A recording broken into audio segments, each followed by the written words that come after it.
Hey guys, Zombie here, and welcome back to another Back 4 Blood Early Access Beta video. Now today we're going to be talking about supply lines, and more specifically supply points. Supply lines, after you complete the first one that has 5 tiers, you'll unlock 3 more, and basically what they are is a tiered unlock system where you have to start at the beginning and go up one by one that give you different rewards. Now, the ones we're going to be most concerned about in the beta are the cards, because something like a spray or a banner for your player icon doesn't really matter because the progress isn't getting carried over.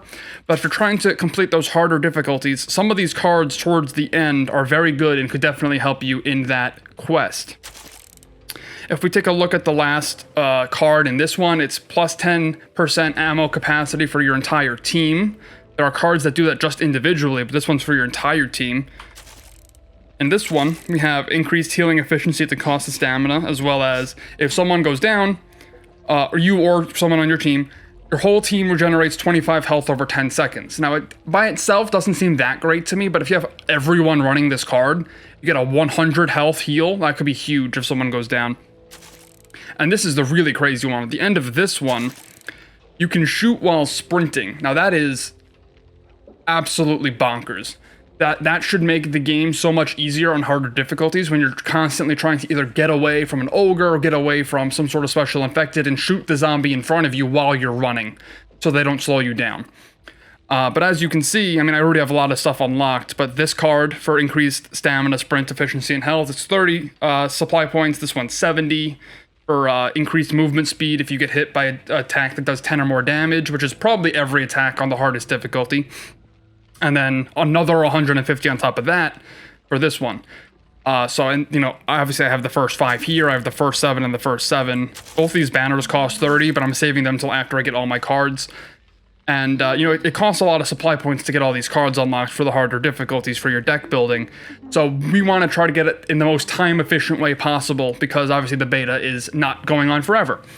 So there are 2 different ways I'm going to tell you how to do this. The first one is if you have a group of friends you're going to play with, so it's you and 3 others, and you can communicate. Actually, you don't even really have to communicate. You just have to know you're playing with people who you can rely on and who know what they're doing.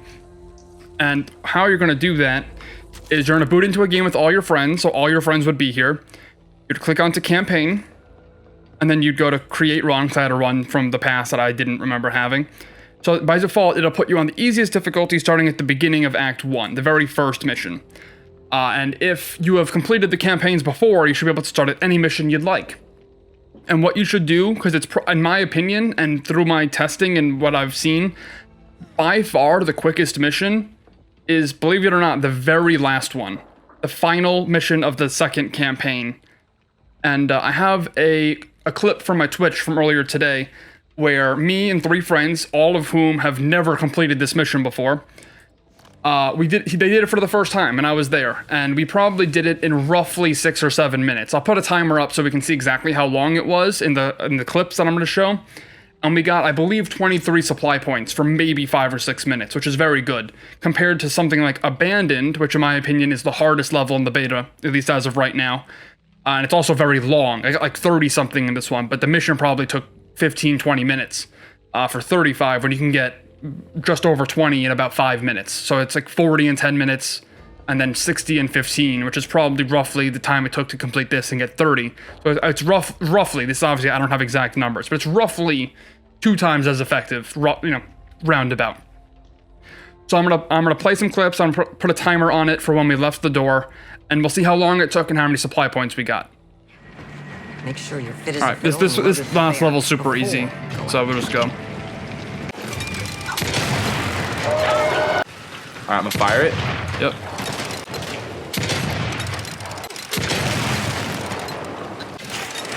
Now I'm gonna go down there. All right, everyone get in the car. We're already done. Secret rooms, though. Yes. Locked blocks, I don't believe. Oh, I'm stuck on the. Oh, it did? Machine That's kind of gun. sick. Yeah, the hardest part. There's not enough. I literally didn't even say that. No, that's what you thought though.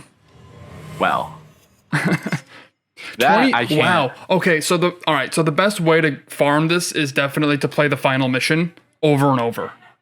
I And only just got 23. boot from the final mission, because you get I only 23 got for 5 23. minutes. Like, that's easy as shit. That's true. So now that we know in co-op that's the best way to go about getting supply points to further unlock our supply lines, you might be thinking maybe if you're playing by yourself, doing this would be a good way to do it, and I unfortunately have to tell you not really. Unless you can boot in.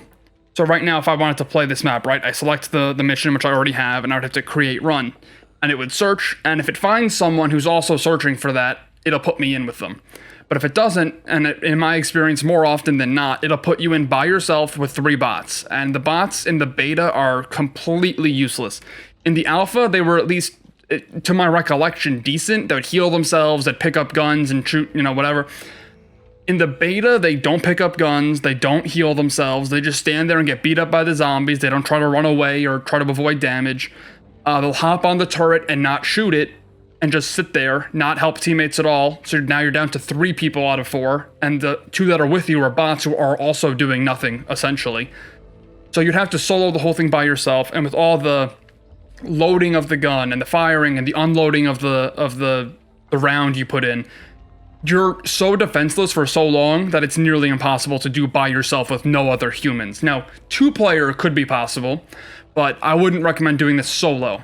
Now, I don't know if it'll let me load in by myself or if it'll put me with the group right now, but I personally on solo like to go to the 1-3 or Pain Train, the 3rd mission of the first campaign, and just run as fast as I can and without dying and just get through the mission. So I'm gonna see if it'll put me in by myself. Hopefully it does. I'll put a timer up and we'll see how much we get. It'll definitely be less efficient than the other method, but if you're by yourself and you don't feel like playing normally, that can be very variable because some missions are longer than others. We'll see how effective this is. All right, wonderful. So it did load me in by myself here in 1-3. Now, I would recommend if you're playing solo and trying to go fast, you're probably going to want to go with Holly for that damage resistance as well as team stamina, which really is only for you because you have bots with you. And then also you regain stamina when you kill Ridden. So if you're running and you run out of stamina, you can shoot a few zombies, hopefully get some of your stamina back and run again. You could also melee them, but with the melee stamina cost, it probably makes more sense just to shoot them and then run again. So we're gonna hop in with Holly, and I'll start a timer before I leave the safe room. But I'm gonna take a minute or two just to gear up, get the guns that are left there for me, buy some stuff from the shop, etc. And then I'll start a timer as I open up the door, so I'll see you then. Alright, we're in. We have our gun that we picked up from the free guns that it leaves for us when you start later in the run than the first mission. And we're just going to go and we're going to time it. I'll start the timer as soon as I open the door, and we'll see how efficient this is as a solo run. Alright, let's go. Anyone catch the weather today? Wondering if I should bring a jacket. Now, we are about to come up on the lockdown section, which, I could have picked a level that didn't have a lockdown section. The lockdown is, maybe 40 seconds or so, maybe closer to a minute, but I think around 40 seconds is where I think it is. And even though there is, the lockdown section that slows you down a little bit, the overall mission is so short in, physical length, aka, stamina cost and length, that I think it's a pretty decent option for, doing this on solo. Also for this lockdown, what you could do, which I'm probably going to do, is kind of just avoid the zombies. You don't want your teammates to die, but they're inevitably going to go down because they don't really run away. Just run around for a second, pull out your pipe bomb. You should buy a pipe bomb, by the way. Just toss it, and all the zombies go over there and get blown up, and then we just wait a few more seconds and that'll be done. Maybe another 15-20 seconds. Just keep running, and then stop for a second, shoot some zombies, get your stamina back, keep running. You can pick up your allies when the lockdown's over. And you do want to make sure you pick them up, because at the end there is a bonus for however many survivors are alive that impacts how many supply points you get. So we want to make sure we get that bonus. Pick up Evangelo now. Just remember me in your will. Again, this is obviously slow, but if you're playing on solo, there's only so much you can do to avoid stuff like this from happening that slows you down. So now that we're through that lockdown section, we have our allies back up. I have to pray that mom doesn't go down again, but now you just kind of jump through and you're already at the end. The end is right there. So let me just kill a few zombies quick, get the stamina back. Oh, that's an ally. Okay, he's gonna get them up. They're gonna protect each other, so I'm just gonna keep running. I hope they finish that heal, please. Oh, they didn't.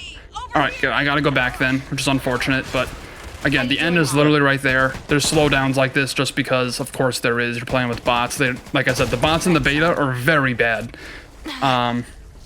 Obviously, running straight through a mission isn't what they're designed to do, but even when you play normally, if you play normally with bots, you'll see that they really just are very, very bad. So you hop in, you can just, because you're playing with bots, you can close the door immediately and just walk over here and they'll just teleport in. And that's the end of the mission. So obviously in editing, I will have stopped the timer, and let's see how many supply points we get from this. All right, we got 26, which is slightly more from before. This is definitely more difficult than playing with your friends. But I do quickly want to show you something before this goes away. And that is down here, you'll see rewards survived multiplier times 4. So if and obviously 26 isn't divisible by 4 evenly, so it's kind of wonky. But if you are the only one who makes it to the safe room and all 3 of your bots are dead, you'll get a survived multiplier times 1, which would mean this is probably about, 6 or 7, depending on which way it rounds, which is not very good at all. So you really need to make sure all of your allies get picked up if they go down. And that was probably in my head 8 or 9 minutes at most. That led to about 26 on solo. But again, it was also a lot more difficult and required a lot more attention from me. But if you're by yourself and you have no other option, you really want to grind these cards, then that's the way you could do it. So now if we head right back over to the supply line. Great. See, I have 30, which means I have just enough for this next card. Let me purchase that, and we go back and do it again to get some more supply points for the next few cards. So I hope this is helpful for you who are especially trying to grind some campaign, do the harder difficulties, get the best cards. And if it's different in the main game when it comes out in a few months, obviously I'll make a new guide for it for sure. But yeah, that's going to be it for me for now. Thank you for watching. I hope to see you in another video, and until then, see you soon.